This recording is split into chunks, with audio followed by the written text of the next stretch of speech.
This is Justin Leeper. I'm here with Dave Durnil. He's in charge of advanced gaming over at Qualcomm, and you have a big shindig here. What are you guys celebrating? Yeah, so this is the pre-qualifying event. It's our Snapdragon Gaming World Record Challenge.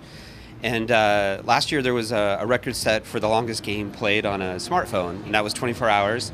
That was actually on an Xperia Play. That was our Snapdragon S2 chipset. And this year, since there's not a record yet on the longest played video game on a tablet, that's the record we're going to try to set and break this year. So this event is a pre-qualifying event. We're going to take the top 50 that qualify in the car racing game, and then they'll actually have a chance to compete for the world record at E3.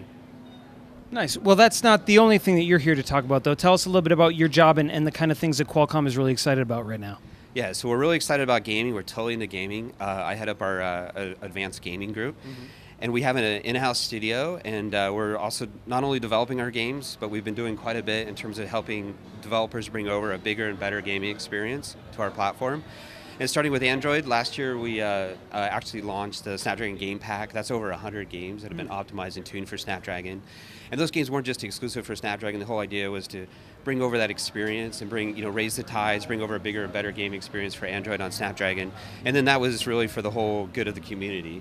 And so then we actually launched Snapdragon Game Command, which is a standalone app. It's available on the Android marketplace today. You can download it.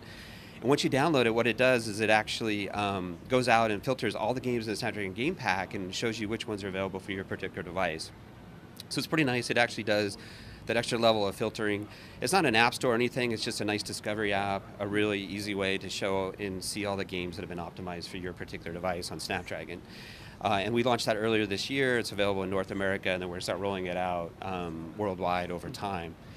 So those are the two biggest things we're doing right now, and we're still working with a lot of major developers and bringing over major brands as well as a lot of indie developers and helping them not only build their tool chains but also bring their content over to a wider audience. So Nvidia obviously has the TegraZone. How does that compare to the Snapdragon Game Command?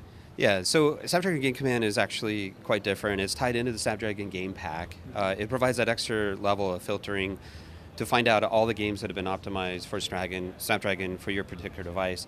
And we're also not looking to make it just exclusive for Snapdragon. So again, we're trying to bring over the bigger and better gaming experiences for the whole Android community to enjoy. And so the idea is over time we're actually looking at releasing Snapdragon on even non-Snapdragon devices because it's a very useful app. I'll show you some other features that are capable. It's not just a discovery app, but there's a nice news reader of all the latest gaming news. We have a really nice filter and sort, so you can group all the games on your Android device under one group icon, and then you can sort it by the last time I played or alphabetically and all that stuff. So these are a little bit more beyond features that are really useful and meaningful to the consumer, and that's really what we wanted to do. And we also didn't want to exclude everyone. So the idea is to try to bring over those bigger and better games and expose those to consumers and find a very easy way to get it for their device and then open it up to everyone over time. Now, I'm a big fan of stats personally. I love to see how long I've played a game, the last time I played a game, which ones I played more. Tell me some of the stats that will really appeal to gamers. Well, so those are the stats that we obviously could put in, and we're looking at putting it over time. Some other really cool features is maybe you look at seeing like what's the most popular game in my zip code that people are playing.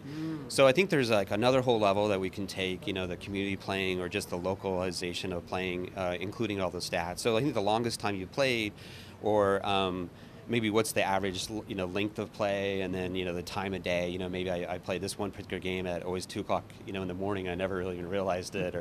And then even location, tying in GPS of where am I playing this game and when. And some people are actually playing certain games at certain times in certain places. So a lot of that's all interesting data. It depends on, we don't want to overwhelm the consumer with a lot of data, but over time we'll roll out some of those features just to see the uptake, and we can change them over time as well.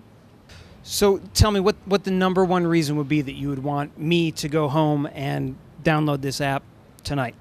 Well, I think it's just a great way to find out the latest and greatest games that have been optimized and tuned for your particular device. Not only are we bringing over all the high-end, but also optimizing a lot of the casual games. So there's just a wide genre of games that appeals to everyone.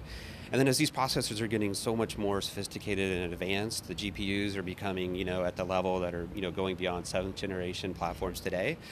You're going to start seeing bigger and better games coming over. And you could sit on a couch, you could play online multiplayer over LTE with a gamepad with either your smartphone or tablet that's Snapdragon enabled, and have it plugged up to TV and have that whole type of immersive gaming experience and play for 24 hours, And at some point, you won't realize what device you're playing on because the experience will start to blend and blur. So that's where it's going, and that's why we're really excited about it. And what website do we go to find out more? So to go find out more, go to gaming.qualcomm.com. Gaming.qualcomm.com. This is Justin Leeper for RPAD TV.